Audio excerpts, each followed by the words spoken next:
Persilapit bumabanat. Lapid Fire.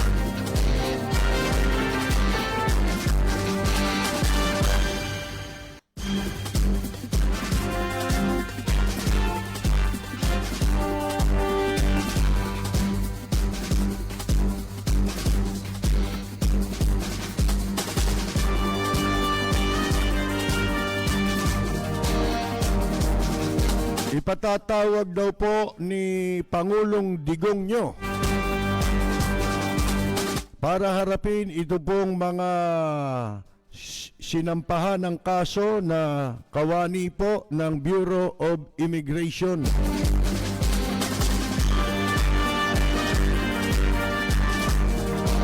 At syempre ang eleksyon sa Amerika na hanggang ngayon hindi pa ho natatapos, pag-uusapan din po natin yan.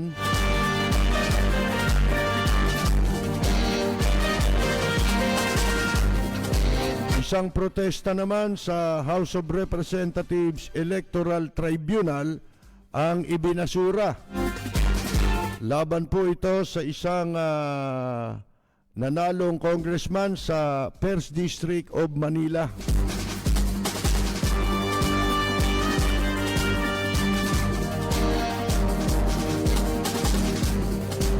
Meron pong panawagan na wag daw po munang ipatupad itong cashless toll payments dun sa mga gumagamit po ng expressway. Dahil alam naman natin na meron po itong deadline, hindi na po pwedeng gumamit ngayon ng cash, kundi kinakailangan magpakabit ka na ng RFID o yung pong tinatawag nilang radio frequency identification. Ayan ho. Ayun yan sa sa isang mambabatas. Ayaw niyang ipatuloy ito. Pag-usapan natin yan kasi may mga nakikinig din po sa atin na gusto nga nila mapag-usapan ito.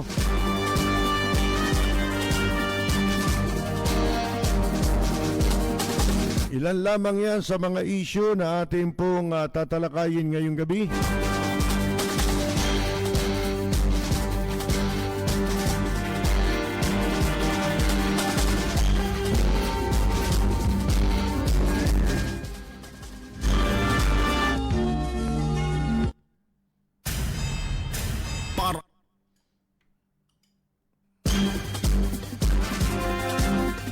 May multo. May multo. Kasama namin. Bueno, mga kaibigan, umpisa na po natin itong pag-uusapan natin. Pero bago yan, siyempre, yung mga ibang developments ngayon sa Amerika, hindi pa ho natatapos itong bilangan. Ngayon pa lang mag-uumaga ron, di ba? May mga lugar na magkakaiba kasi oras dyan Merong mga 4 o 5 estado pa ang hindi pa natatapos ang bilangan. At meron ng protesta rin na inihain si President Trump sa di umano ay nagkaroon ng dayaan. Posible ba ang dayaan o hindi? Ba posible yan?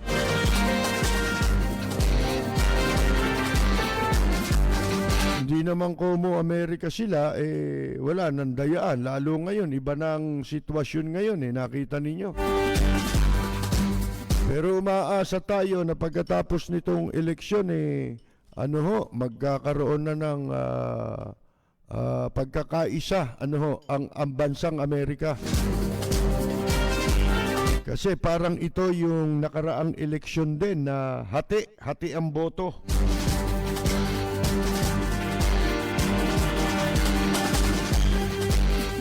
Di pa natin alam kung ano po ang talagang magiging resulta rito.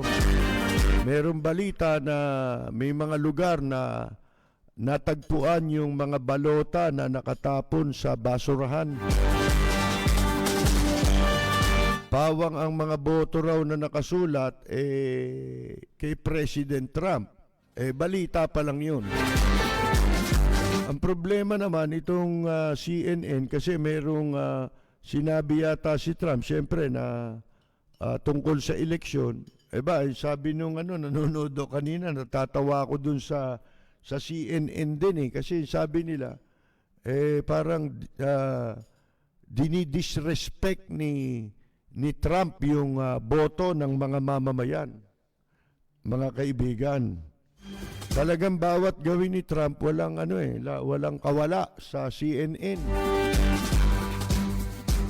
Laging masama ang dating. Negative lang.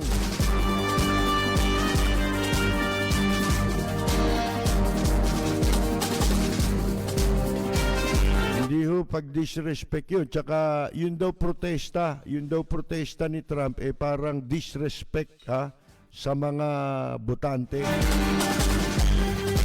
Sana kung walang batas sa Amerika na pwede ka magprotesta. Di ba? May batas Ibig sabihin, pag may batas, may proseso.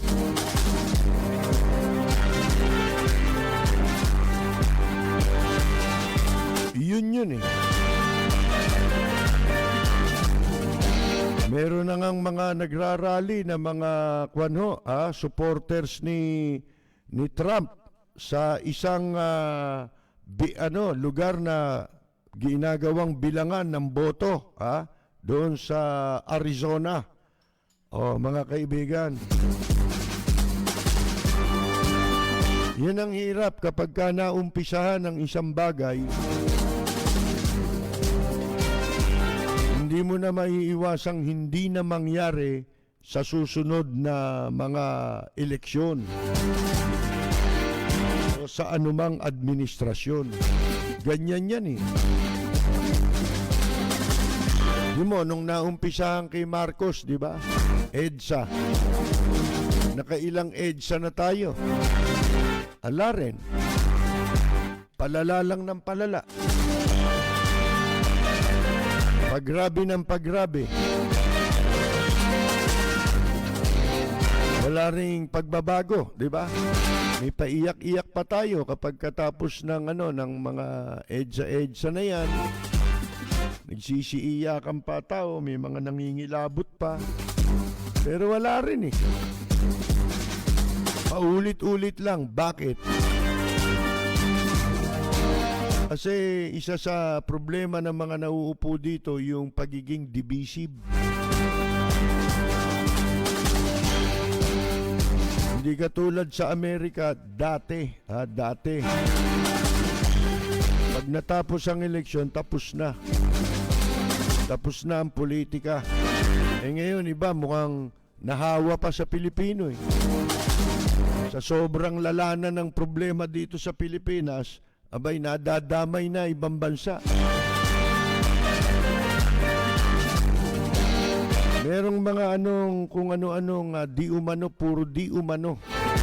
Mga di umano pa to. Kasi tayo naman, wala tayong gaanong direktang knowledge dyan sa mga proseso sa Amerika.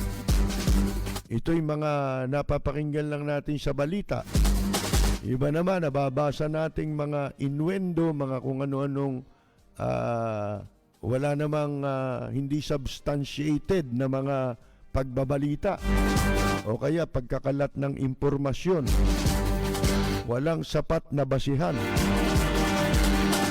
Lalo na sa social media. At kung makapag-post yung iba, akala mo, totoong alam nila. Lalo na yung mga Dutertanings, naku po. Akala mo may alam sa Amerika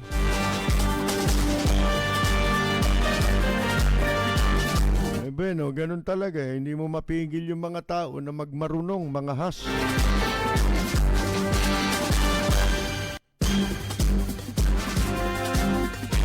Diyan sa Amerika, bago magkaroon ng eleksyon, ang issue kay Trump marami. Si Trump naman may issue rin. Ito dapat nating malaman, si Donald Trump, hindi yan politiko, unang-una. Negosyante yan, very successful na negosyante yan sa Amerika, hindi ba?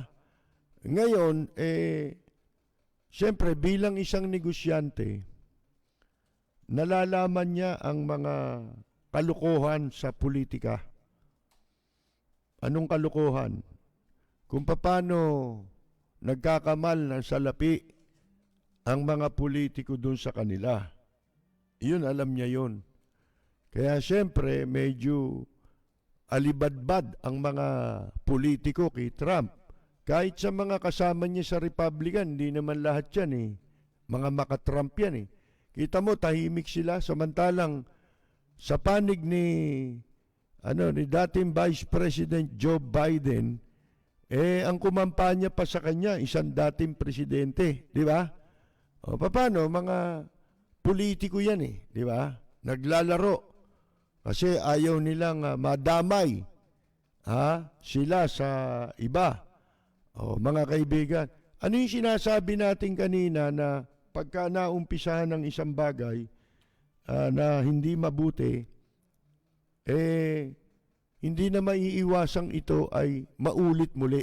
Halimbawa, nung si President Trump, mahalal na presidente ng Amerika, 4 na taon na nakakaraan, from day one,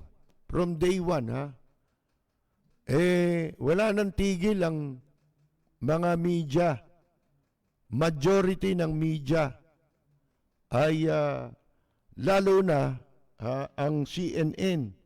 Araw-araw, 24/7 yan, mga kaibigan. Wala kang maririnig sa CNN na hindi binabanatan si Donald Trump, mga kaibigan. So, after few days lang yata yan eh. Ang tao naglabasan na sa karsada. Hindi nila, ito yung mga bumoto doon sa natalo kay Hillary Clinton, di ba? Kasi yung, nakita nila na merong mga media na walang tigil na binabanatan si Trump, mga kaibigan. Ultimo nga, lahat ng gagawin niya, babanatan yan eh. Wala sa kanilang positive pagdating kay Trump. Wala silang positive. Bakit ginagawa yun ng CNN? Siguro may interest sila doon, di ba? Unang-una, nung unang pagtakbo ni Trump, yung CNN nag-predict yan eh. Very tiwala. Kumpiyansa sila, mga kaibigan. Yung CNN na yan, na ang mananalo sa eleksyon si Hillary Clinton. Di ba? Parang napakalaking kahihiyan sa kanila. Media, media institution niyang CNN, nakakawala ng kredibilidad yun. Hindi ba? Para sa isang network na pumapanig nga. Kita mo, hindi mo maiiwasan talaga yung pagpanig kahit dito, hindi ba? Hindi talaga maiiwasan, ultimo sa Amerika. So, hindi nila matanggap yun. At simula nga nang maupo si Trump, katakot-takot na ang demonstrasyon. Meron lang mangyaring insidente sa karsada, labasan na mga tao. Ito yung mga kumbaga naghahanap ng issue para magamit labang kay Trump. Hindi talaga tinantanan, di ba? Pero sa isang banda, si Trump marami rin nagawa sa loob ng 4 na taon. Sa kabila nun, di ba? Sa kabila nun. Katulad yung, kasi maraming issue si Trump na hindi sang-ayon dun sa ginawa ng mga naunang namuno sa kanya, lalo na nagmula ito sa partido ng Democrat. Halimbawa, yung sobrang pagluluwag sa mga, di ba pati may nagkaroon ng issue dyan yung sa panahon ni Trump na yung yung magnanay, di ba? Kinulong yung ina, ito yung mga Latino. Ito yung mga tumatawid sa border. galing diyan sa iba't ibang bansa sa South America. Latin American countries tulad ng Mexico, yung mga katabi. Mga kaibigan, di ba nagpatayo pa nga si Trump ng bakod doon, di ba? Binakuran yung mga border, para hindi sila basta-basta nakakatawid. At yung mga pader na itinayo doon, merong kumpletong yun. May mga CCTV camera yun, may alarm yun. Ito naman mga Latino, mga kaibigan, nagkakampo pa ron doon sa may kabila nung pader. Bakit ginawa ni Trump yun? Kasi itong mga Latino, pasukan doon sa Amerika. Hindi mo alam kung ginagamit ng sindikato, malimit daw, nagpapasok ng mga droga. Sila na, ano tawag mo ron? Papasok na dun sa teritoryo ng Amerika para dun na makapanirahan. Bakit gusto nilang gawin yon? Sapagkat ang gobyerno ng Amerika tumutulong sa mga ganyan, di ba? Kaya naaabuso na yung pagiging mabuti ng pagtrato ng gobyerno ng Amerika sa mga dayuhan na pumapasok sa kanila, illegal na pumapasok. Kaya nagalit si Trump, di ba? Merong instance na yung nanay nahuli, inihiwalay dun sa anak. Yung nanay, pinabalik. Pagkatapos na makulong. Ewan ko kung pinabalik yun. Basta yun, nagkaroon ng isyong ganun. Nakulong yung nanay. Inihiwalay yung bata kasi yung karamihan nga ng mga pumapasok doon na illegal, may mga criminal record. Hindi mo alam kung yun ay sinasadya. May sindikato rin yan di ba? May sindikato rin nasa likuran ng mga gumagawa niyan, yung mga pumapasok sa Amerika. Dahil ang Amerika, meron silang kakaibang kakaibang kabaitan di ba, sa mga dayuhan. Kahit na ikaw ay illegal, yun nga, yung sinasabi ng iba na human rights, di ba? Pagpapahalaga sa karapatang pantao. Ngayon, yung pagpapahalaga na yon sa karapatang pantao, nauuwi sa pag-abuso. Kaya lalo na ngayong pandemic, hindi ba si Trump nagbigay yan ng yung parang ayuda. May tawag sila ron, mga kaibigan. Ngayon, yung mga jobless, yung mga walang trabaho, nakikinabang sila dun sa binigay. Nung una yata, yung mga walang trabaho, $600 ang binibigay. Per week. Per week, mga kaibigan. Sipin mo, kung wala ka naman trabaho, talagang ang dami nagiging tamad. Umaasa na lang sa gobyerno at nakatira na lang sa mga tent. Sipin ninyo yan. Pero tumatanggap sa gobyerno, merong mga lugar doon na pinakakain sila ng libre. Meron pa silang food stamp. May supply ng pagkain. So, ang laki ng nagagastos ng gobyerno dyan dahil sa nakukuhang pribileyo nitong mga illegal na nakakapasok sa Amerika. Kasi dito sa Pilipinas, hindi natin alam yung maraming issue na nangyayari sa Amerika. Ayaw ni Trump yun, kung nais ninyo, dumaan kayo sa proseso. Yun ang ibig sabihin ni Trump. Pwede kayong pumasok dito, provided na yung pagpasok ninyo, dadaan kayo sa proseso. Hindi, illegal mga kaibigan. At napatunayan na marami sa mga nagsisipasok sa Amerika,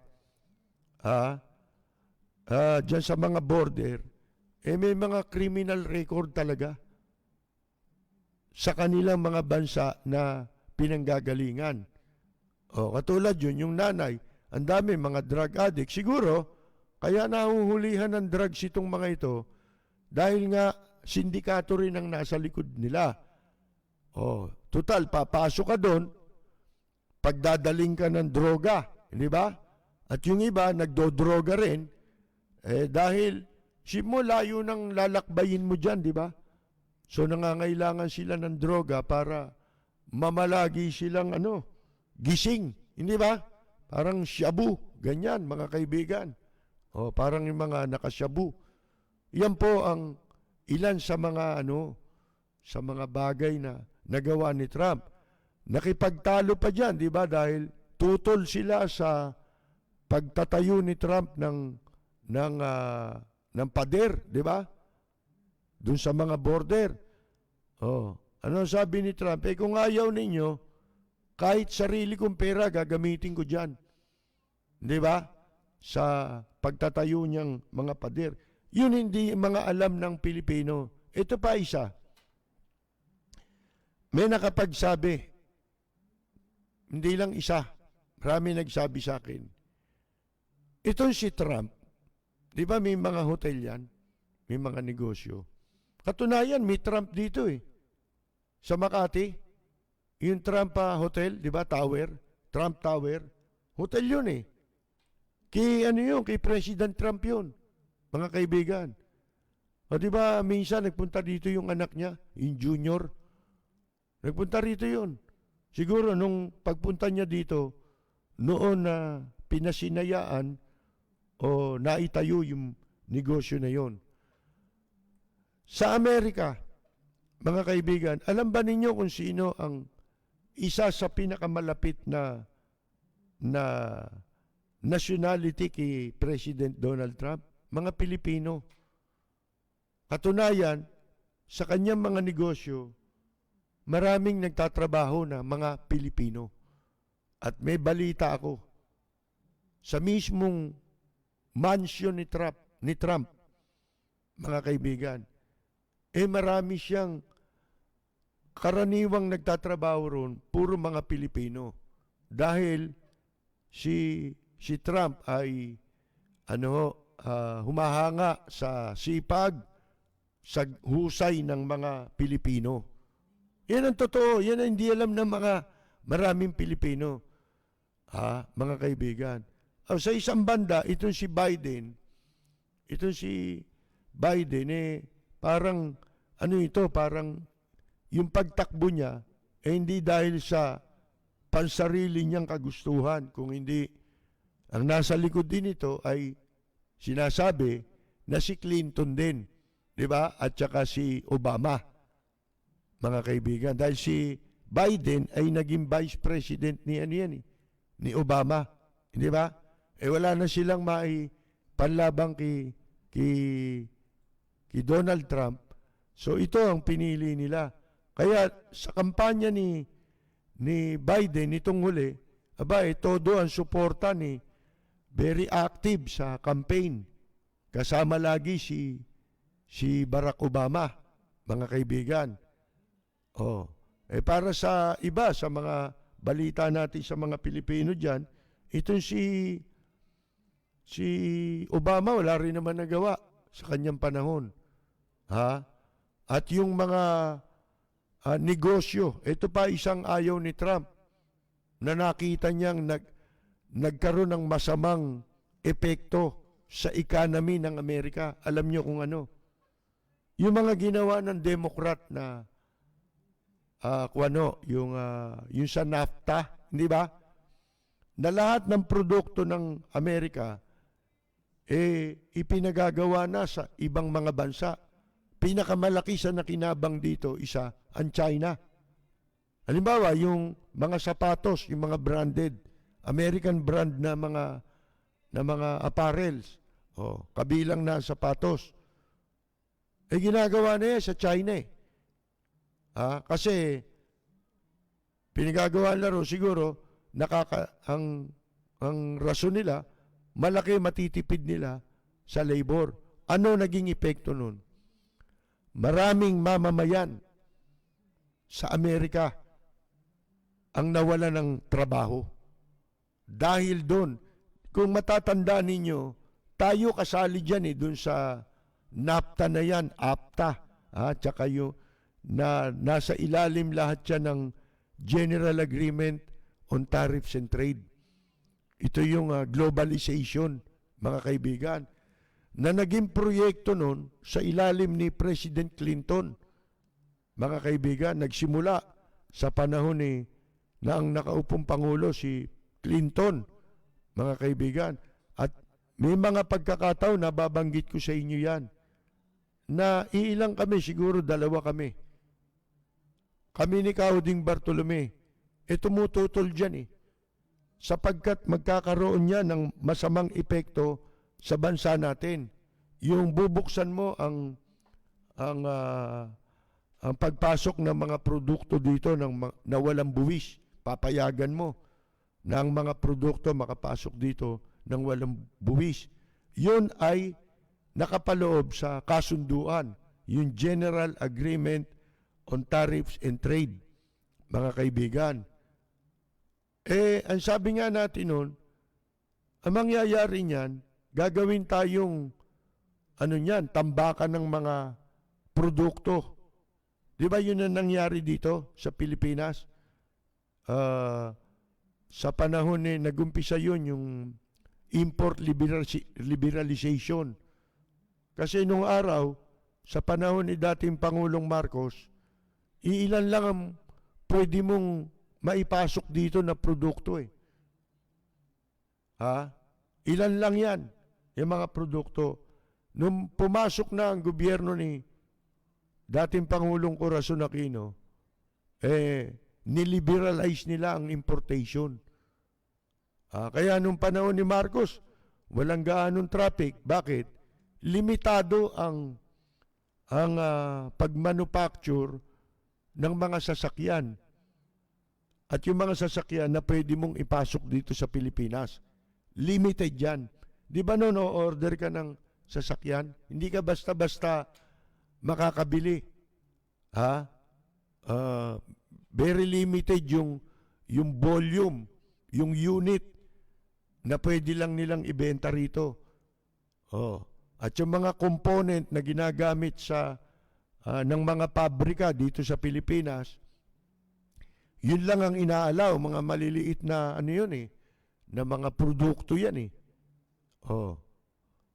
nung pumasok na ang panahon ni Pangulong Cory Aquino, nag-import liberalization tayo.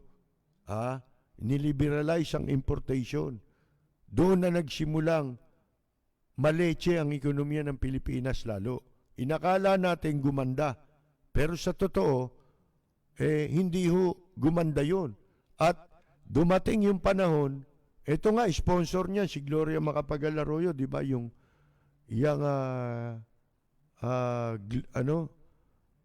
General Agreement on Tariffs and Trade.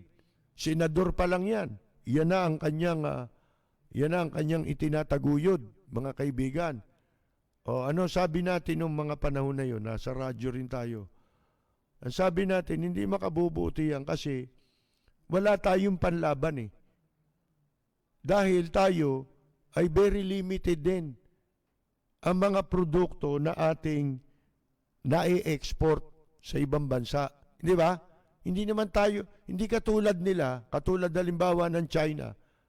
Diyan, lintik ang production yan Mga kaibigan Kaya makikita mo, tigsa 10 pisong mga item, makakabili ka, di ba? Kasi walang buwis yun. Dito tinatambak sa Pilipinas. Dito ini-smuggle, pinapasok dito, mga kaibigan. Kaya dito, ang dami ngayong gawang China sa Pilipinas. Hindi lang produkto pinapasok, pati mga tao pinapasok dito, mga kaibigan. Ayaw ni Trump. Kaya ang naging resulta ng mga policy ng Democrat, isa na nga yung yung parang doon na minamanufacture sa ibang mga bansa yung mga produkto ng Amerika na nagresulta sa kawalan ng trabaho ng mga Pilipino. Na kababayan natin, pati ng ibang lahi na naninirahan sa Amerika. Yung talagang taga roon na, yung mga citizen na, hindi ba? Kwento nga nung kaibigan natin, nung siya pumunta ron, late 70s, abay, napakaraming trabaho niya. Hindi katulad ngayon. Ultimo mga puti, wala nang trabaho, di ba? Itim, wala nang trabaho. Lahat na wala nang trabaho. Dahil nga sa ganong ginawa nila na yung labor ay in-outsource nila. Parang outsourcing yan eh. Hindi ba? Pinagagawa na sa ibang mga bansa. Kaya ngayon, na-realize din nila ng ibang mga bansa katulad ng Japan na tanggalin na yung kanilang mga negosyo. Di ba? Katulad sa Japan, yung mga nabibili rin sa Japan ngayon, pinagagawa na yung labor na yan sa China. Kaya mga wala nang kwenta eh. Napagkwentuhan nga namin kanina, kako, pag nakabalik ka ngayon ng Japan, iba na, malayo na sa dati. Sabi ko, mas gusto ko yung luma, yung panahon natin. Kasi nung araw, mahal man ang produkto ng Hapon, yung talagang made in Japan. Para sa Amerika rin, made in USA. Wala nang ganun ngayon eh. China na eh. Mga kaibigan, yung negosyo ng Amerika, doon nila pinagagawa para makatipid sila sa labor. Ngayon, sa Japan nung araw, napakamahal ng mga damit. Ang gaganda ng damit dyan. Kaya, pag ikaw nakabili ka ng mga damit sa Japan, pag bumalik ka rito sa Pilipinas, ibang-iba ka. Ibang-iba ka sa karaniwang Pilipino. Kahit sabihin mo mayaman pa yung mayaman na tao, hindi makakapareho dun sa mga kasuotan mo. Kaya nga yung mga musician nung araw, pagka nanggaling ng Japan, alam mo galing sila ron eh. Kasi yung mga suot nila, wala rito nun eh. Yun, mga talagang Japan-made pa yun, Mga Japanese-made pa yun. May kamahalan nga lang. Lalo na yung mga branded nung araw sa Japan. Nawala na lahat yun. Kaya ngayon, pagka nagpunta ka ng iba't ibang bansa, pati sa Japan, sa Amerika, ano mabibili mo? Kung may Uniqlo rito, meron din doon. Pare-pareho lang. Mga kaibigan, saan ginagawa yan? Di ba sa China yan? Hindi naman yan doon ginagawa sa Japan eh. Pare-pare, H&M. Ano yan? Saan ginagawa yan? China yan eh. Mga kaibigan, saan ka mang magpunta ng bansa ngayon, meron na yan. Di ba? Hindi katulad nung araw, talagang ang gaganda. Ngayon, maganda, sandali lang eh. Wala na eh. Sabi ko nga sa inyo merong panahon sa Japan eh. Meron doon kasing yung public bath. Meron mga apartment kasi ron na walang sariling bathroom. Toilet lang. So, pagka maliligo ka, magbabayad ka, pupunta ka doon sa public bath. Doon sa public bath na yon, may tinda sila ron, mga brief, di ba? Mga panloob. Kung ano mang kailangan mo. Meron sila doon, yung mga ganong item. Ngayon, alam nyo sa public bath, nakabili ako. Hindi ko matandaan kung public bath o sauna. Yung sauna ron, hindi bastusan Ang sauna ron talagang legitimate na sauna. Ngayon, nakabili ako ng panloob ng brief. Ng brief. Ang pangalan ng brief, BVD. Letter B as in boy. Letter Victory. V as in victory, at letter D as in digong nyo. Mga kaibigan. BVD ang pangalan. Ba, mahal eh. Tatandaan ko, 500 yen yata ang bili ko. That time, isipin nyo anong taon yun. Mga ano yun eh, mga early 80s yun eh. Akalain ninyo, yung brief na yun, alam ba ninyo kung gaano katagal kong ginamit? Mahigit 10 taon. Hindi nagbabago yung kanyang garter. Di kamakailan eh, yung anak ko nung magpunta ng Japan, tumawag nung bago umuwi. Ang sabi niya, ano raw ang gusto kong pasalubong? Wala na kako. Basta kung may mabibili mo ako ng brief dyan. Anong brief? Sabi ko, BBD. Yung pala, itong anak ko, ipag-shopping lang ng hapon. Di isinyaping siya nung hapon. Anong bibilin mo sa tatay mo? Brief, niya. Di dinala siya rin sa section doon ng brief, tsaka mga t-shirt na panloob. Ano ba hinahanap mo? Yung BBD. Muntik raw matumba yung hapon eh. Kasi napakamahal eh. Ang mga hapon ngayon, nagtsatsaga na rin dun sa mga mura. Marami ng mura eh. Kahit may pera, kahit may pambili, ano na rin. Hindi na sila ganong kaluho ngayon. Hindi katulad nung araw, mapapunta ka sa Japan, o yung hapon ang mapunta rito, makikita mo, isputing talaga eh, di ba? Planchado mga mga kasuotan eh. Ngayon, wala na.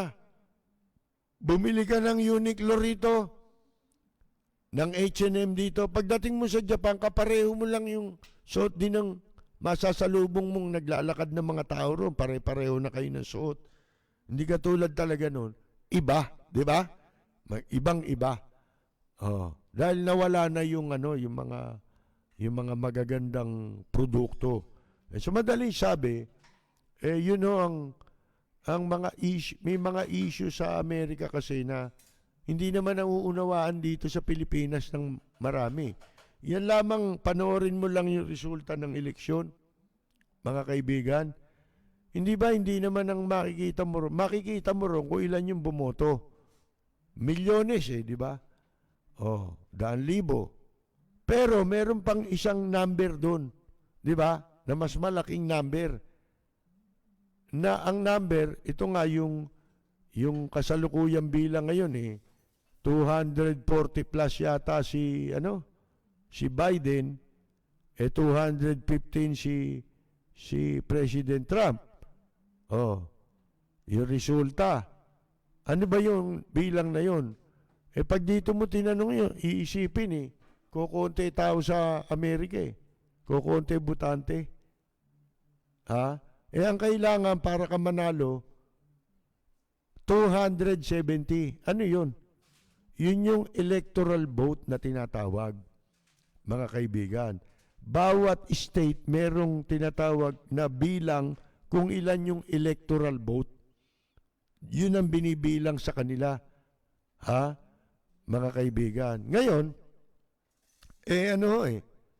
yun, hindi natin naiintindihan yun. Di ba? Lalo na yung karaniwang mga nagtototrol lang sa Facebook, akala mo, may alam na Ito pa isang kinakalat ngayon. Tiyak to DDS kinakalat nila ngayon. Ito daw natatandaan nyo yung pugante, yung fugitive na si Andres Bautista, dating chairman ng COMELEC. Ito yung ibinulgar ng kanyang asawa na napakaraming bank account. At sinabi ng asawa na itong mga bank account na ito na naglalaman ng pera, bilyon Ito ay mga pera na nanggaling sa Smartmatic. Katunayan, dumulog itong may bahay na ito ni Andres Bautista sa Malacanang kay Presidente Duterte.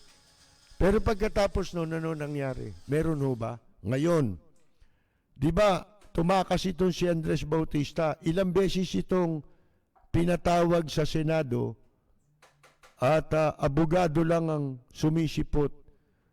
Nung umpisa, sabi nung abogado, dadalo. Pero hindi na dumalo. Ang nagpapatawag pa dyan dati na nagsusumpe na sa kanya si Chis Escudero. Di ba? Ito ipagtaka nyo. Katakot-takot ang dayaan nung Smartmatic. Nagkaroon ba ng interes si Presidente Duterte na makasuhan yun? Asawa na yung nagko-complain, ha? Kompleto ang ebidensya. Kumbaga may paper trail na para matunton ang malaking katiwalian sa eleksyon. Pero wala. Nung tumakbo ito, may narinig pa ba tayo? At isang araw, kumalat na lang sa social media ang isang larawan ni Andres Bautista na siya ay nasa San Francisco, sa California. Alam ba ninyo, electoral vote ng California, napakalaki. Mga kaibigan, ang laki ng electoral vote niyan. Mga 4 na po yata mahigit. Ngayon, itong si Andres Bautista, siguro itong mga DDS, kasi sila ay mga pro-Trump Bakit? Inaakala nitong mga tamulmul na ito, si Trump, kaibigan daw ni Presidente Duterte.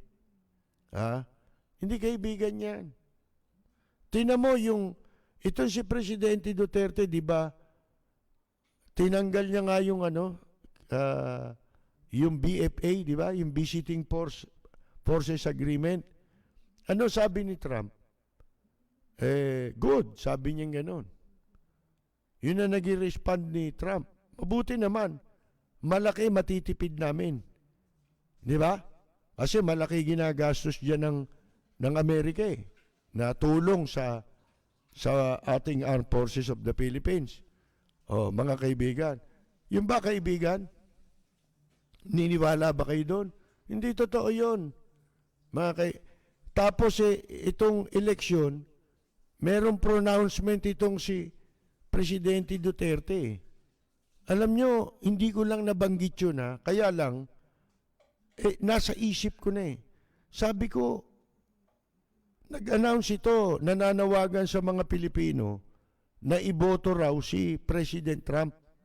Mga kaibigan, naku po, sa loob-loob ko, nakakalimutan ko kasi malilimutin na tayo ngayon Baka maging case of death ito sa mga Pilipino sapagkat ang mga Pilipino ngayon sa Amerika ayaw na rito kay Presidente Digong nyo Sa palagay nyo yung ginawa niyang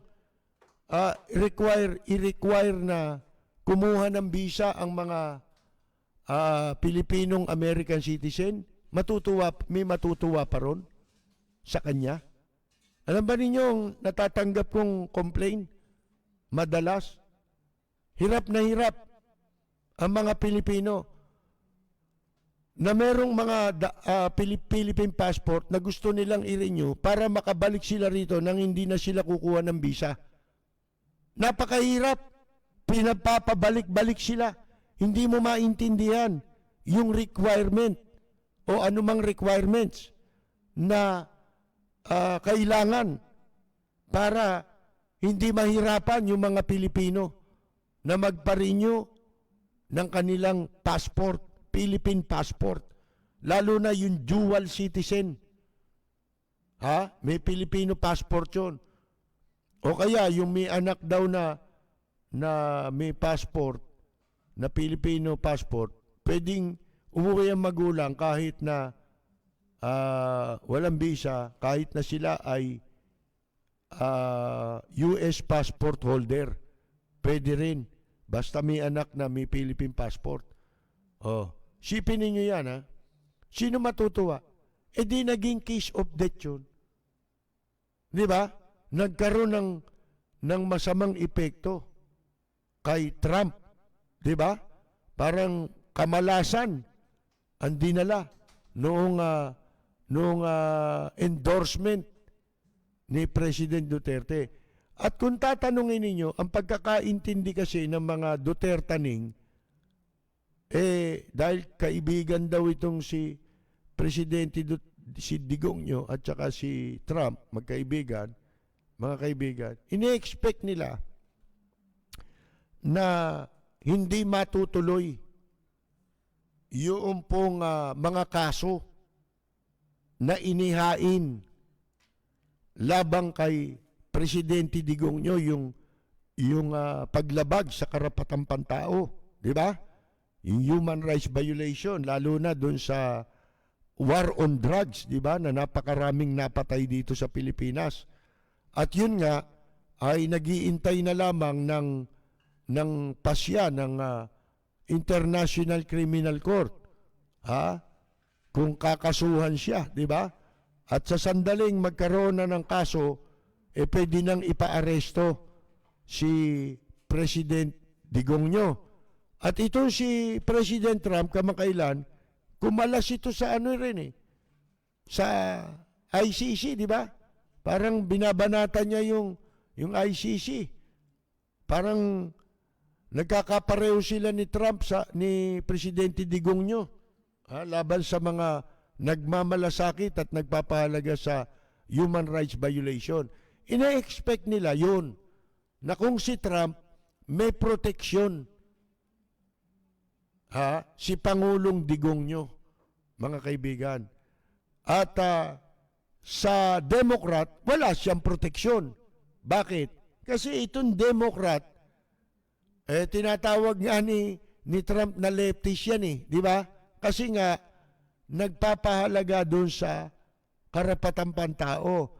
Yung pagpapahalaga na yun, international commitment yun Mga kaibigan, di lang naman Amerika ang committed doon Kasunduan yan ng mga bansa na nilagdaan. Kaya tayo nagkaroon ng tinatawag na Human Rights Commission, di ba? Sa panahon kasi ano yun, obligasyon ng mga bansa nakasali dun sa kasunduan na yan. Ngayon, pagka nanalo si Biden, nalechi na ngayon. Di ba? Itong si Presidente Duterte. Bakit? Natatandaan ninyo, ilang buwan lang ang nakakaraan. Merong bill na inihain ang isang congresswoman na Democrat, Democrat ito, na ano ba yung sinasabi nung ano na yon? Tinalakay natin yun Matandaan ninyo Yung ang sabi doon, may mga kondisyon, mabibigat na kondisyon. Inihain sa Kongreso yun. Na kapag ang Pilipinas hindi tinigil yung human rights violation, mga kaibigan, pananagutin sila, di ba, sa batas. Inihain yun. Nag-hain nun, Democrat So pag nanalo si Biden, mabilis na maipapasa yun. Pati yung mga pondo na ibinigay, na tulong, na pondo sa Armed Forces of the Philippines at saka sa police, mga kaibigan, ipapa-account sa kanila. Nakalagay doon sa batas yun. At kapag hindi nila na-i-account yun, paparusahan sila. Isa-sanction sila, mga kaibigan. Kasama na yung mga lumalabag sa karapatang pantao. Nakalimutan natin, kailan lang yun. Sabi ko nga sa inyo, lintik ang tama sa akin itong pandemic. Naging makakalimutin ako Kasi sanay tayo nung lumalabas, may mga kausap, di ba? Lalo na tayo sa trabaho natin, kailangan natin yun. Hindi tayo nakalalabas ng napakatagal ng panahon. O kaya naapektuhan na tayo ng pagiging malilimutin. Delikado na si Presidente Digongyo, di ba? Kasi kung halimbawa si Biden ang mananalo, by January 20 yata ang upo, January 20. magiging mabilis sapagkat kung di ako nagkakamali ewan ko lang kung mali ako, yung Congress nila, yung Kamara nila, parang mapupunta sa sa Democrat ang control. At ganun din ang Senado, mga kaibigan. So, magiging mabilis ang pagpasa ng batas na yun. Diba? Laban yun sa administrasyon ni Presidente Duterte. Siyempre, maraming sanction yan. May mga tao itong si Presidente Duterte na may mga itinatago yan na mga property, kundi man property kundi man pera, property sa Amerika. Kaya nagwawala si Bato siguro, di ba?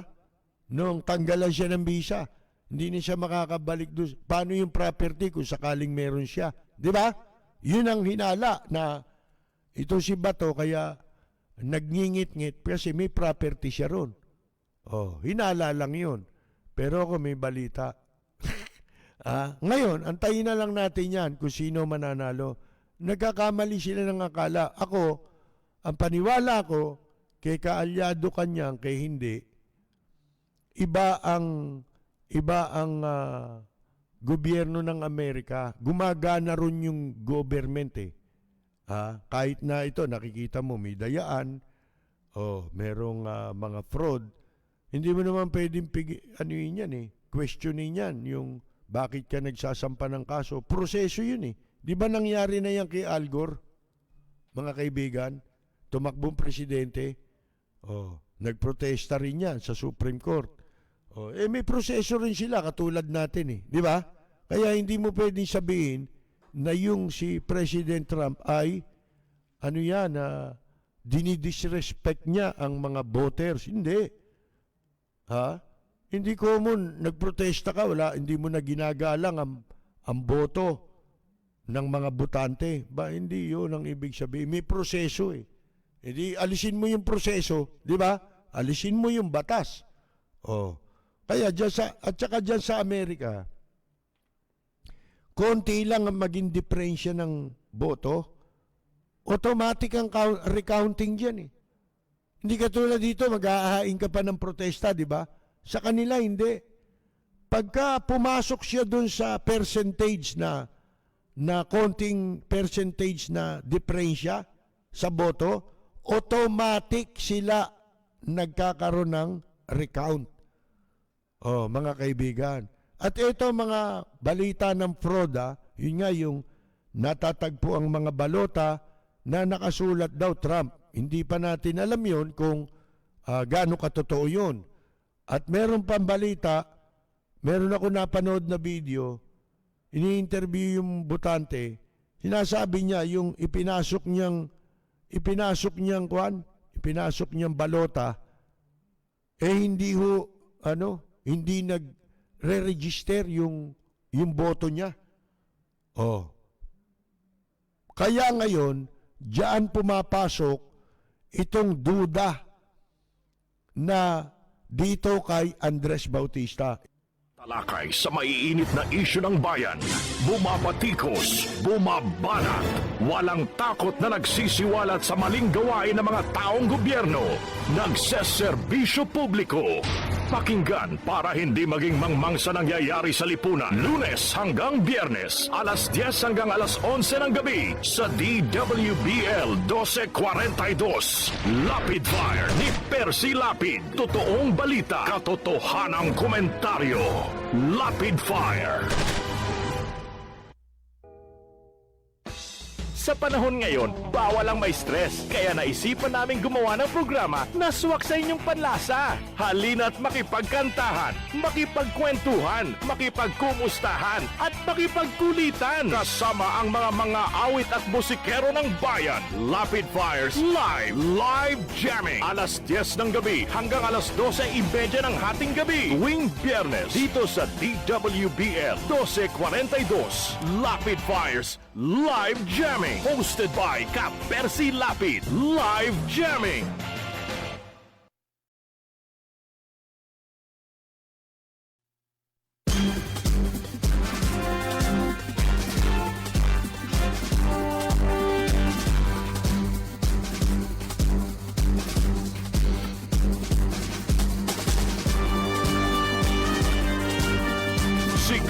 Si Lapid bumabanat. Lapid Fire.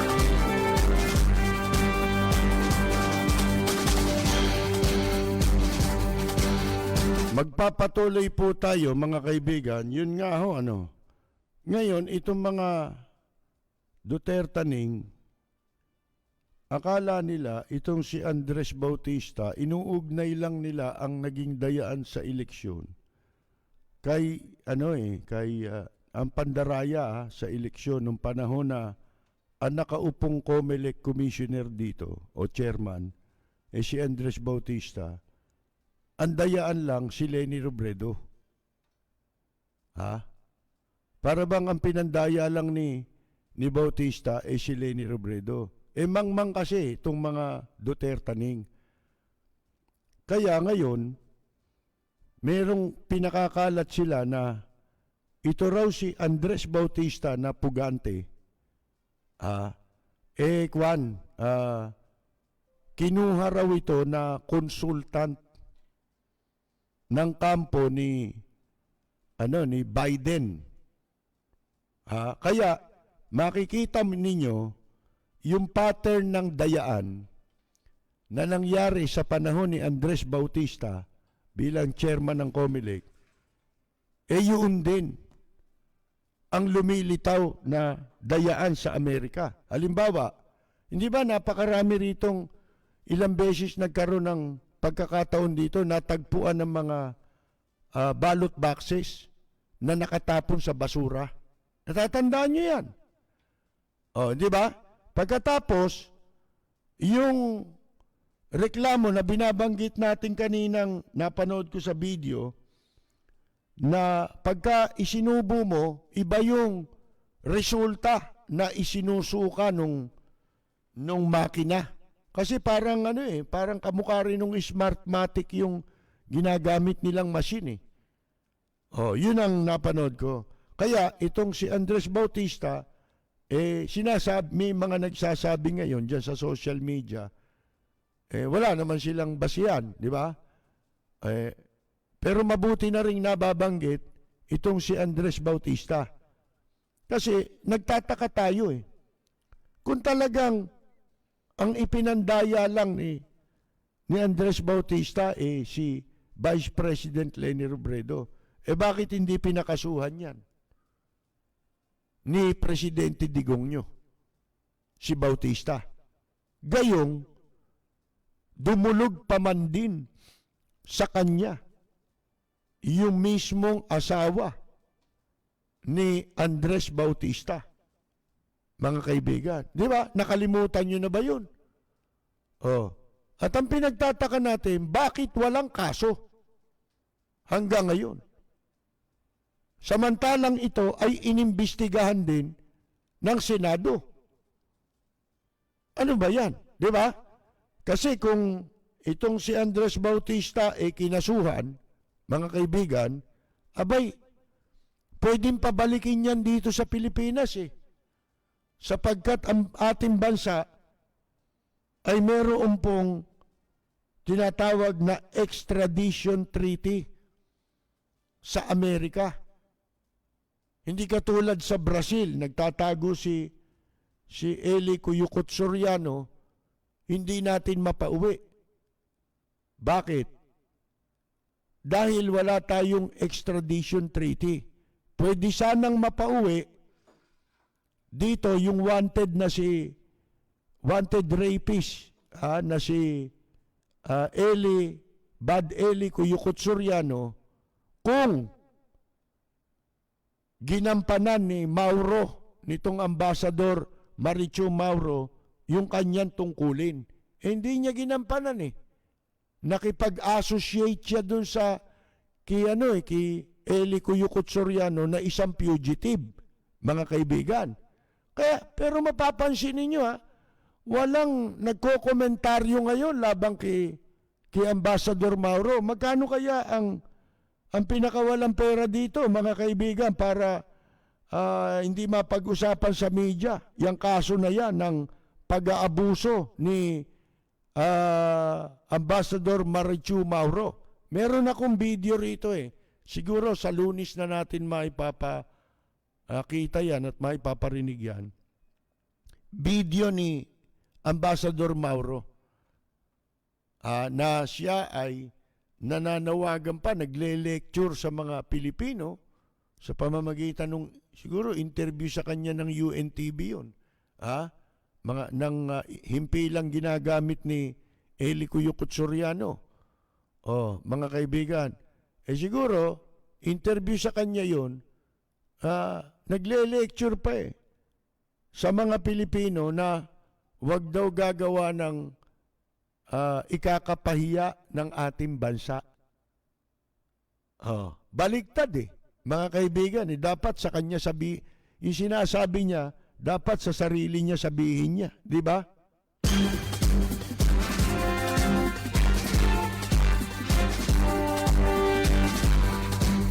Sika Percy Lapid, bumabanat. Lapid Fire!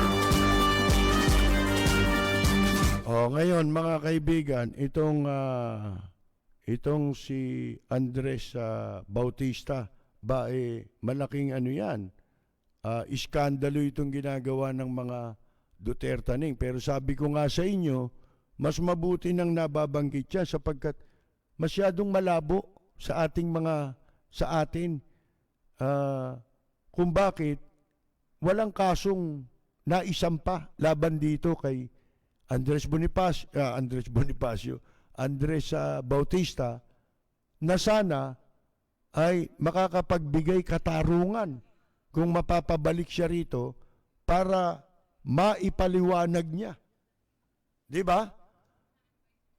Kung paano ang mga nangyaring kabuktutan sa mga eleksyon nung kailan yun? Nung 2016. Di ba? 2016 election. At saka wala na siya rito nung 19 no? Nagkaroon talaga ng massive fraud hanggang sa local level, mga kaibigan, ng Smartmatic nung 2016 election at 2019 election. Pero si Bautista after 2016 bumotak na kasi binulgar siya ng asawa niya di ba? Dahil sa kaswapangan sa pera, di ba? Na yung ultimo yung sariling pamilya tinitipid, di ba? Mga kaibigan, yan ang dapat na maisip natin ngayon. Bakit nga ba nando doon sa Amerika itong si Andres Bautista at hanggang ngayon wala, natatakot ba yung mga politiko?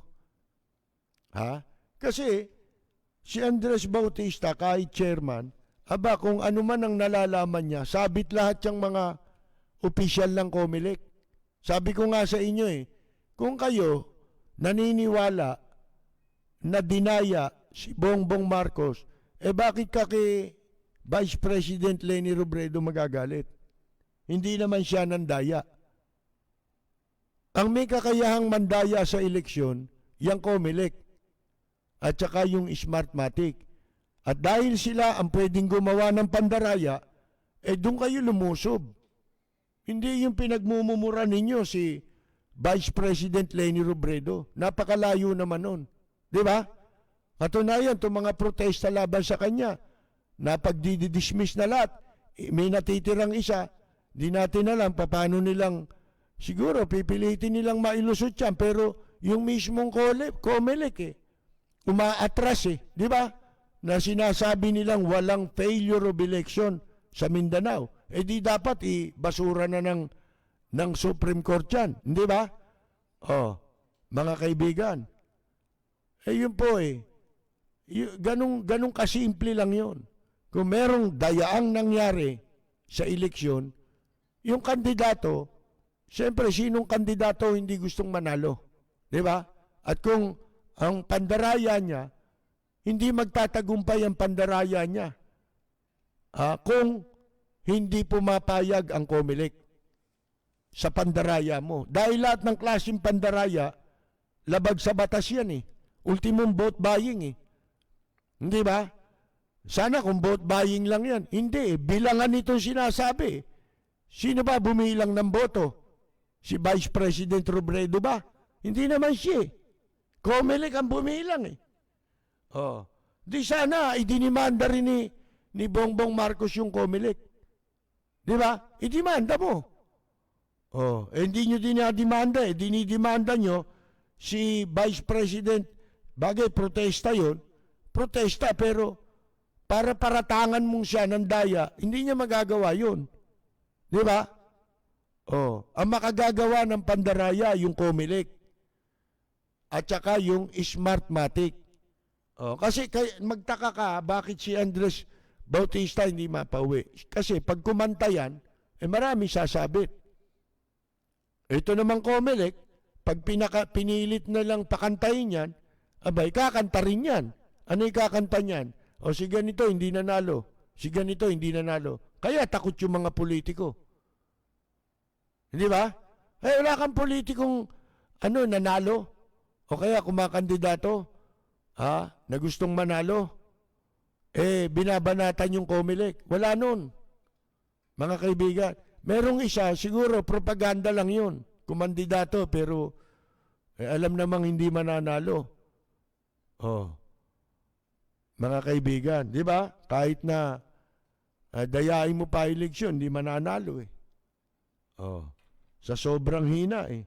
Nawala yung rito eh. Paano ba maibabalik yun? Wala na eh. Di ba maya na lang. Naalis yata yung hindi dapat maalis. Bueno, mga kaibigan, may biro nga ngayon, di ba? Ang issue kay Biden malilimutin. Nagkakaroon na ng parang early stage ng Alzheimer. Sa pagkakaalam natin yung pagiging malilimutin, kung yan dadaan sa mga confirmation, kung pwesto sa confirmation sa Amerika, halimbawa katulad ng mga justice ng Supreme Court nila, dumadaan yan sa confirmation ng Senado, mga kaibigan. Pagka ang pinakamasamang maging depekto ng isang appointee, yung ikaw, ma-issuehan ka na meron ka ng Alzheimer. Kailangan dumadaan ka sa sa pagsusuri. Kung ikaw mentally fit. Meron nga ako napanood na pelikula, yung series sa Netflix, yung House of Cards ba yun? Kaibigan, merong gustong i-appoint doon yung presidente na maging Supreme Court Justice. Alam nyo, tumanggi yung babae. Pinagtapat niya na hindi ako pwede. Nagpapasalamat ako pero hindi ako pwede. Bakit? Kasi na-diagnose ako na merong Alzheimer. Mga kaibigan. Kaya hindi na siya tuloy in-appoint. Dahil hindi marireject din siya. Lalabas yung issue tungkol sa kanyang sakit o karamdaman na. Mga kaibigan. Ganyan Ngayon, ito si Biden may issue ganon. Pati yata yung vice president niya si Kamala ba yun? Pangalan nun? Kamala?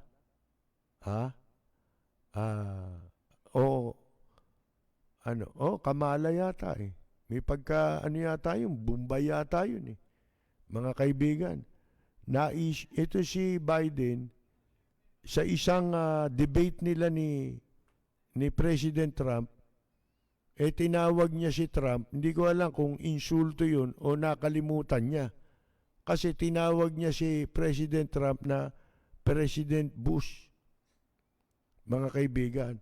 Hindi na siya sinagot ni Trump, pinagtawanan siya ni Trump.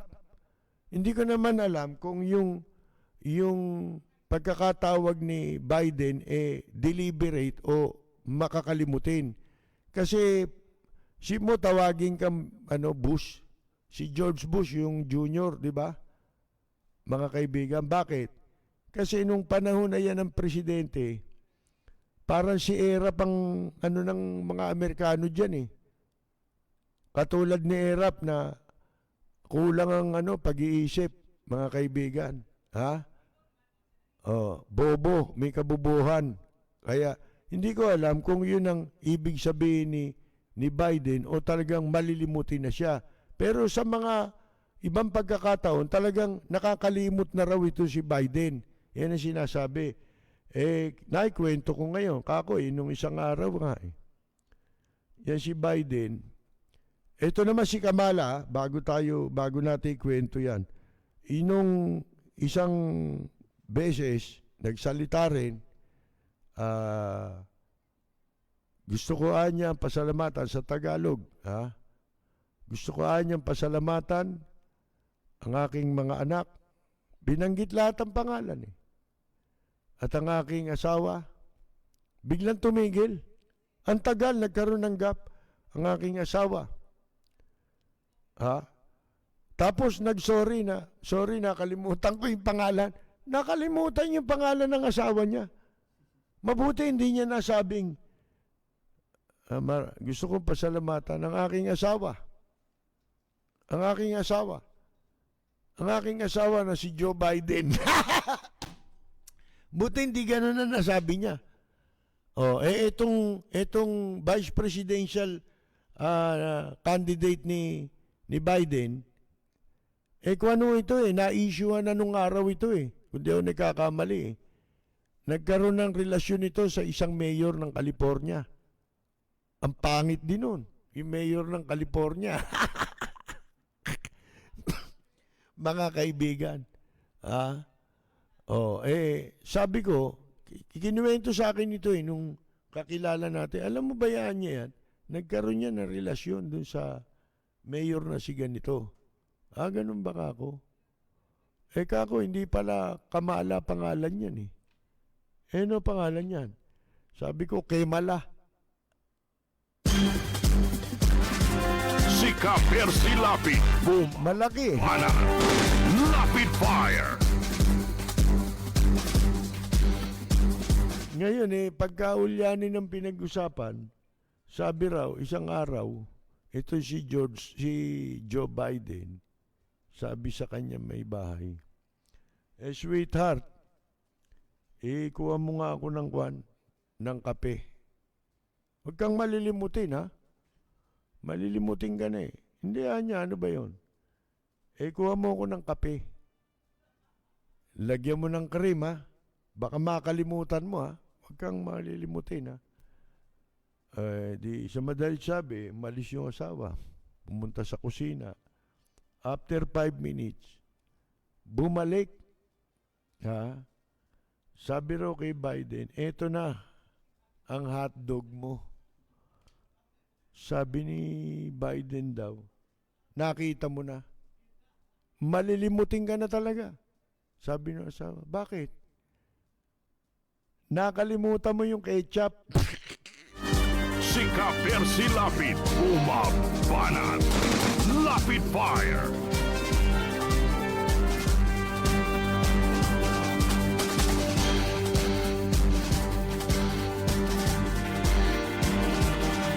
Bueno, mga kaibigan, hayaan natin yan, antayin natin. Ito si Kemala, Kemala. Si Kamala nga kuwan daw nagdiwang ang kanyang yung mga taga ron sa, taga-India pala to yung kanyang mga kababayan, sa kanilang barangay doon, sa India. Nung mapanood na nangunguna si Biden sa bilangan. Kasi itong sistema ng Amerika, kung sino ang manalong presidente, yung vice president niya panalo. Hindi katulad dito, separately, ibinoboto mo yung vice president. Ang bilang iba ang bilang ng vice president sa presidente. Doon hindi. Pagka ibinoto mo ang presidente, kung sino yung vice president niya at nanalo yung presidente, panalo rin yung vice president niya. Ganun ang eleksyon doon. Malaking pagkakaiba sa atin. Kaya natuwa daw itong kanyang mga kabarangay doon sa kanilang ancestral home, sa India, mga kaibigan. At nagpintura pa raw ng kung ano-anong mga slogan sa karsada para kay Kamala. Ano ito? Ang lugar nila sa Tulasendrapuram. Mga 320 kilometers, 200 miles ang katumbas south of Chennai. Diyan daw pinanganak yung kanyang lolo na ipinanganak 100 taon na ang nakakaraan.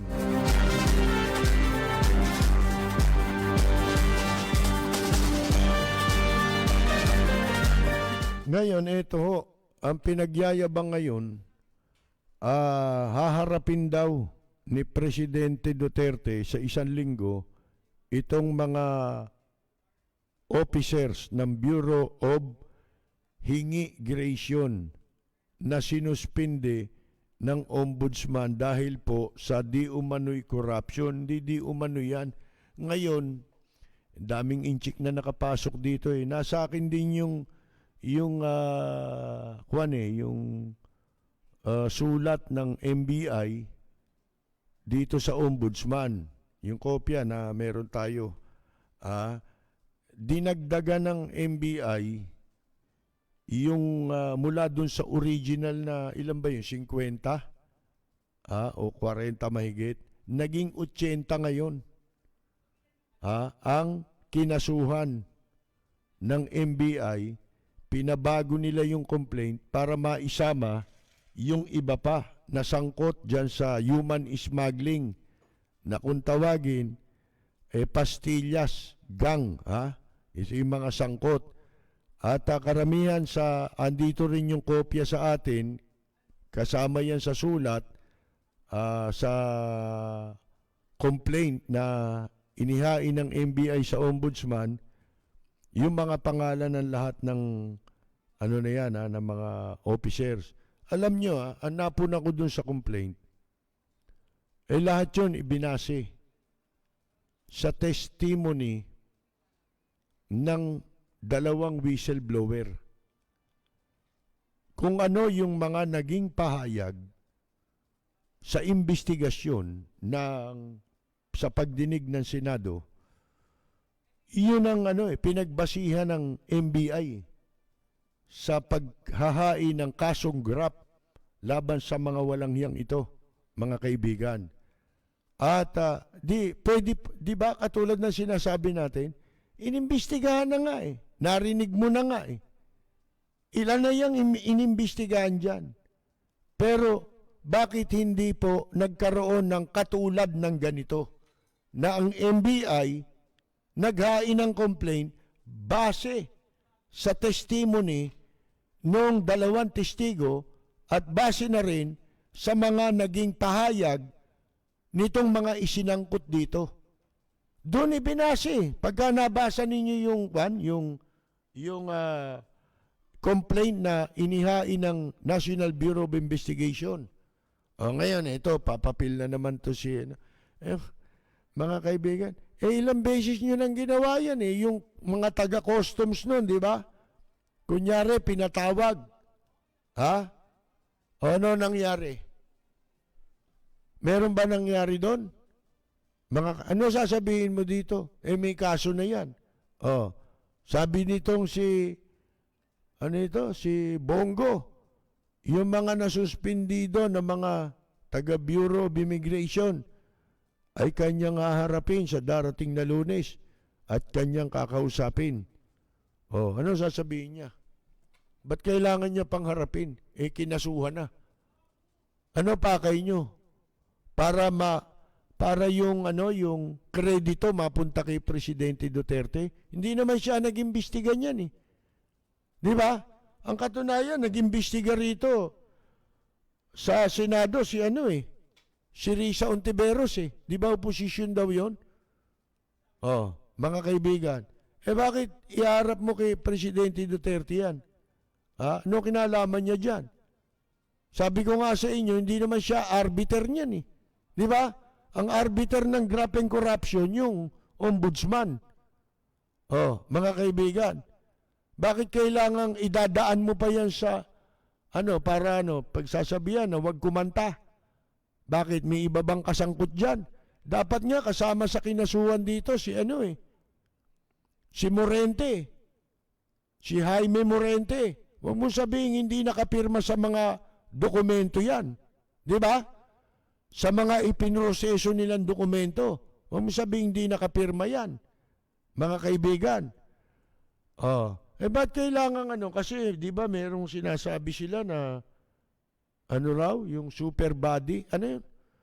Yung kinreate na lahat daw ng magnanakaw sa gobyerno. Lahat lahat sa lahat ng ahensya. At ang itinalaga rito, DOJ, para kasuhan yung mga magnanakaw. Lahat daw yan. Wala pa namang nilalabas yung DOJ. Diba? Itong investigasyon sa pastillas, hindi naman sila nagpa-imbestiga niyan eh. Ba't patatawag mo? Para mapunta yung credit sa kay Presidente Duterte. Yung effort ng Senado ni Risa Ontiveros, makuha. Mahilig mga agaw din ng eksena ito. Wala kasing accomplishment mga kaibigan Pagka nakita nilang magkakaroon ng accomplishment yung iba, eksena sila para credit grabber, di ba? Yun yung tinatawag na credit grabbing, di ba? Mga kaibigan, para mapunta para siya maging bida. Di ba? Pero, nung pinagbababanatan pa lang ito, isa ako sa bumabanat dyan, may ginawa ba Malacanang dyan? Wala naman Katunayan ano mo dyan? Ang dapat ninyong gawin, ngayong napatunayan ninyo, yung katarantaduhan yan, ipatigil ninyo yung visa, hindi lang ipatigil, ipabawi nyo na ng tuluyan, yung BUA, at lahat ng itong mga pinapasok nila, kung katiwalian pala yan, o di ibig sabihin, hindi mga dapat pumasok dito yan. Di ba? Nagbayad lang, kaya pumasok dito. Di pa, deport nyo lahat yan. May mga pangalan pa nga nung inchik dito Mga pecha kung kailan sila pumasok mahigit 150. Kulang yan. Gano lang yan? Karami. Yung pinakikita nyo, yun lang listahan na yun. Gano 4 na milyon na ang inchik na nakapasok dito. Di ba? Malaki pa sa populasyon ng Quezon City. Para saan yan at mag-o-audience pa yung mga yan? Mga kurap, mag-o-audience pa sa inyo? Mga kaibigan? Anong gagawin? Anong pakialam ni Presidente dyan? Ang sabi pa nito si Bongo, alam nyo, tuloy-tuloy po yan. Papangalanan ni Pangulo sa buwan na ito at sa susunod na buwan. Tuwing may makakasuhan at masususpindi. Hindi nga kayo nagpa-imbestigan yan Di ba? Initiative ito ni Senadora Risa Ontiveros. Bakit biglang pupunta, ipatatawag nyo sa Malacanang? Para magkaroon ng press release at maipakita na kunyari may nangyari na kaagad doon sa kanyang inilunsad na kampanya kung saan tinalaga niya ang DOJ na magkaso doon sa mga magnanakaw daw. Wala pa nga yung DOJ. Ito'y ibang usapan ito. Mga kaibigan, hindi ito sakop nun. Matagal na to, nung 1 taon pa ito Di ba? Kasama nga dapat sa kinasuhan dyan, sila Aguirre. Mga kaibigan sipin ninyo yan. Ano sasabihin nyo?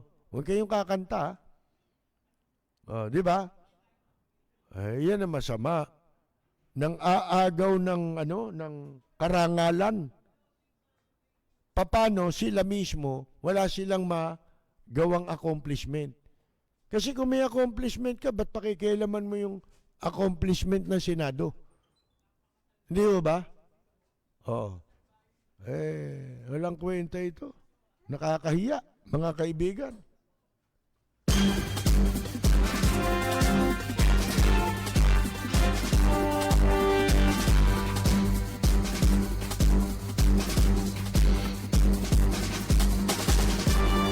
Si Kaper si Lapid, bumabanat. Lapid Fire!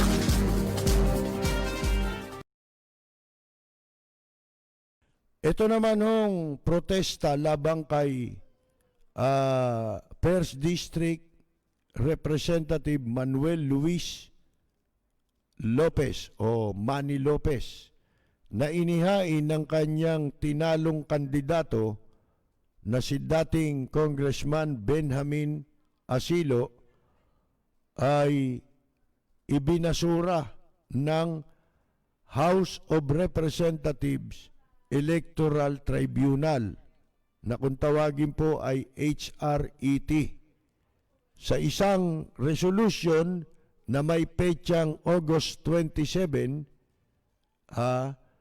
Ang sabi ng HRET,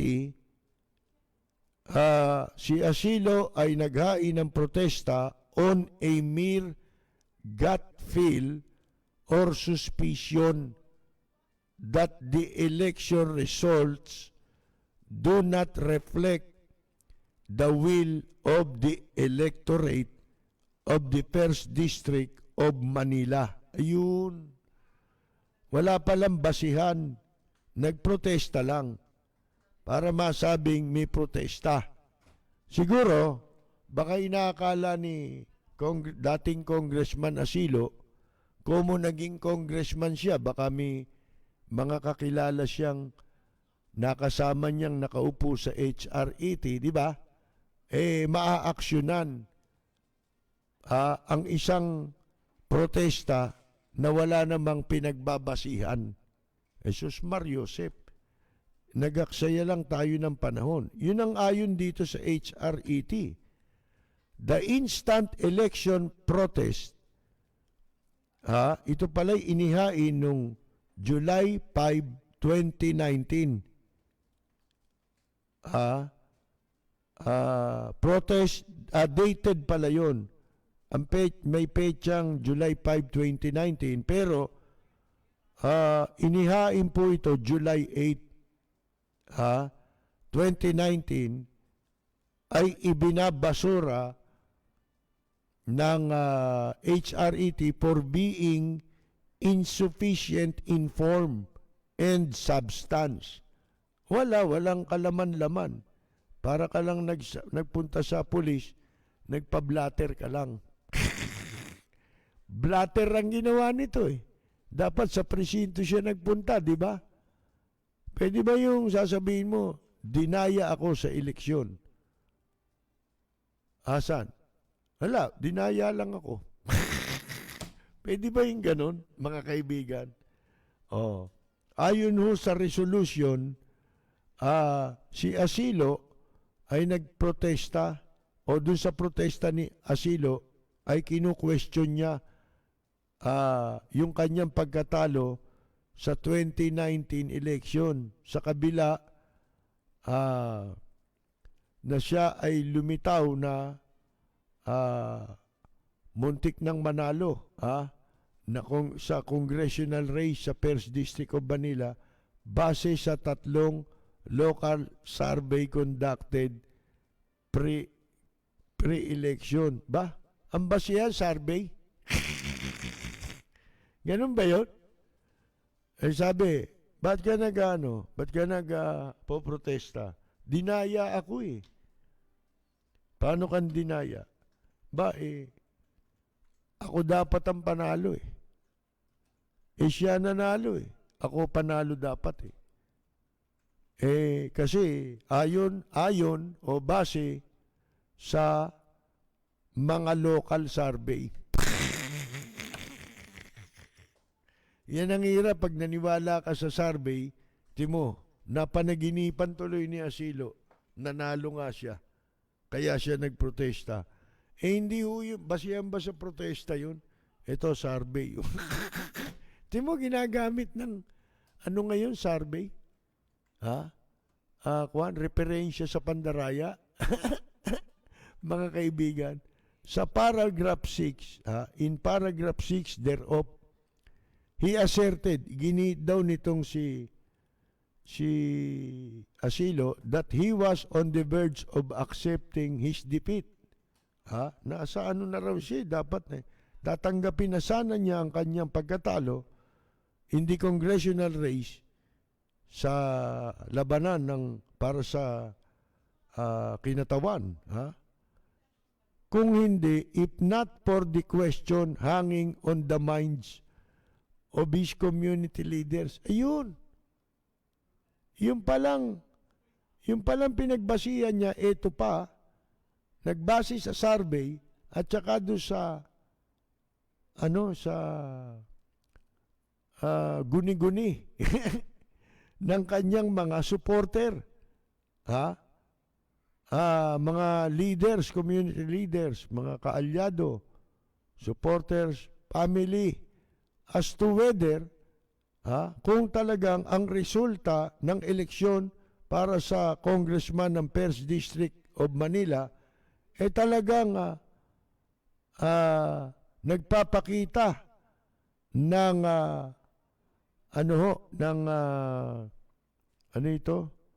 ng the will of the people. Yung pasya ng mamamayan. Kaya daw nag-decide sila na magpa-recount ng balota. Hindi ho ganun ang kwan dun ang basihan dun Ang alam kong basihan niyan para magpa-recount ka, meron kang maipapakitang proof, di ba?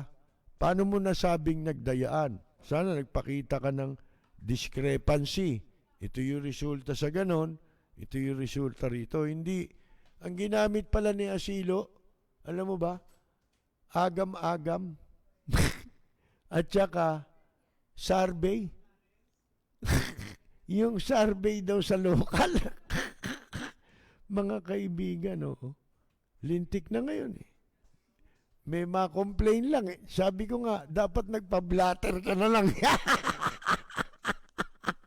Sana pinablatter nyo sa barangayan. At least yun, halimbawa, nagpa-blatter ka, di ba? Pinablatter mo yung isang insidente. Yung blatter na yon ang magiging basihan mo kung gusto mo magdemanda. Di ba? Sa isang tao. Pinablatter ko si ganun ngayon, gumawa na naman ng kalukuhan. Akin na nga yung kopya ng blatter at ito'y didemanda ko na. Di ba ganun yon? Yun ang magiging basihan mo. Yung pinablatter mo. Ito wala Survey Dapat pinablatter mo si Lopez.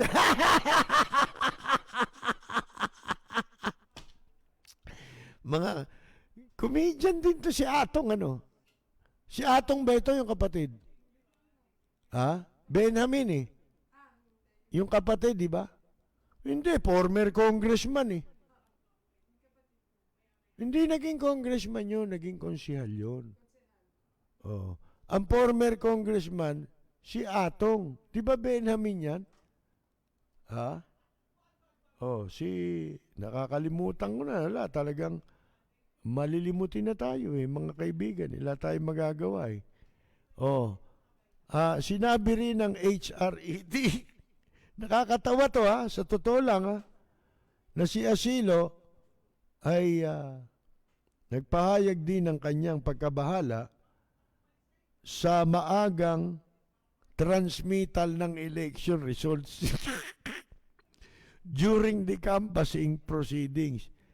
Lahat naman yung binilisan yan ang hirap sa Smartmatic. Matagal ko na sinasabi.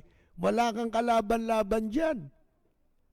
Isipin mo, nakakaalam ng mga, hindi naman tayo literate sa computer, di ba? patutunayan na dinaya ka dyan, ang tagal na proseso nun, di ba?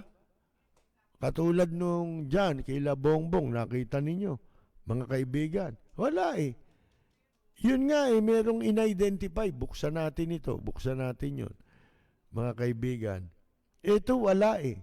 Ang pinagbasihan ay survey. Di ba, sabi ko sa inyo, simulat sa pool, hindi na ako naniwala sa survey. Eh grabe pa ito, mga kaibigan. Ginagamit na basihan sa reklamo, survey. Ay nako, mga kaibigan,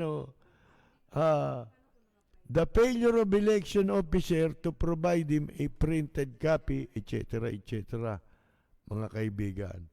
Likewise, the resolution also states that Asilo also alleged that there were more or less 10,000 votes that were missing and or unaccounted for the position of congressman. Paano niya kaya nasabi yon? In the end of his protest, Asilo urged for the manual counting of votes or the verification of retabulation of the election returns with the loss of voters. Sana sinabi na lang ng HRET, it's just a waste of time and money of the people.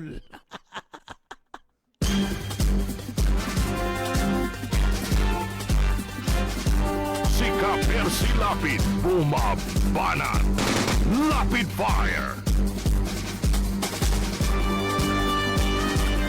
Naku po, mga kaibigan, nakikinig yata sa atin si doon sa Brazil, si Eli Cuyucot Soriano, mga kaibigan. Tignan ko, lalaki naman ako. Eh bakit ang gusto ko, lalaki rin?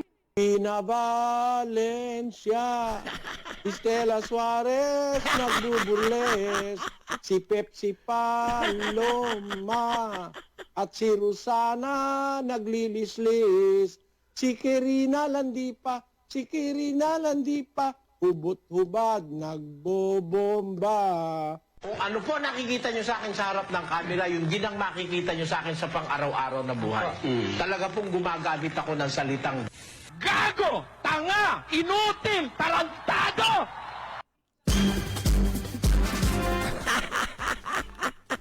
Sino kaya kinuwang abogado ni Asilo? Kung ako itong HRET, sasabihin ko lang, dismiss na to, dismiss. This protest is being dismissed. Hindi for lack of merit sasabihin ko, it's just a waste of time and money of the people.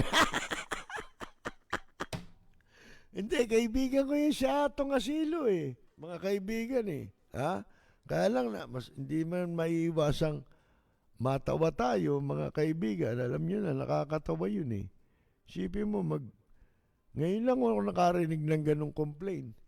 Ibinasi sa kwan, sa survey. Lintik na ito. Sa susunod, alam nyo na, ang payo ko sa inyo, magpa-blatter na lang kayo sa barangay. Di ba? Para later on, yun, ano ba, binlatter mo ngayong eleksyon. Sumunod, tumakbo ka ulit. Natalo ka ulit. Kunin mo ngayon yung blatter nung unang eleksyon. Tapos mag-file ka ng complaint sa COMELEC. Kasi kailangan official mas matibay ang official na basis, di ba? Tapos sabihin mo, dinaya ako. Paano kang dinaya? Anong katunayan mo? Ito, pinablatter ko yan Nung unang matalo ko, nagpa-blatter din ako. Ito na ho yun. Kaya katunayan, dinaya na naman niya ako. Buisit!